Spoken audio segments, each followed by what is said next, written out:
Spider में far from home में पहली हिजाबी खातून का किरदार अदा करने और अपील प्लस शो फाउंडेशन में अदाकारी के जौहर दिखाने के बाद बरतानवी नजात पाकिस्तानी अदाकारा ज़ुहा रहमान ने बॉलीवुड में कदम जमाने की तैयारी कर ली। वो कबीर खान की नई मुतवक्किया स्पोर्ट्स फिल्म 83 में रणवीर सिंह के मद्दे मुकाबिल अदाकारी के जौहर दिखाएंगी।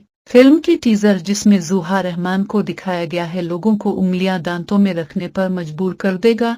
टीजर में दिखाया गया है कि जिस तरह 1983 के वर्ल्ड कप में हिंदुस्तान ने वेस्ट इंडीज को शिकस्त देकर अपनी पहली जीत के सारे एजाज अपने नाम कर लिए थे। ज़ुहा ब्लीचर्स से ये मैच देख रही है और ये अंदाजा लगाती है कि आगे क्या हो सकता है। फिल्म में अदाकारा बरतानिया में मुकीम तारकीन वतन की पहली नस्ल का किरदार अदा करती नजर आएंगी। ज़ुहा रहमान का अपनी फिल्म से मुताल्लिक कहना था कि अपने वक्त के बोल्ड सितारों के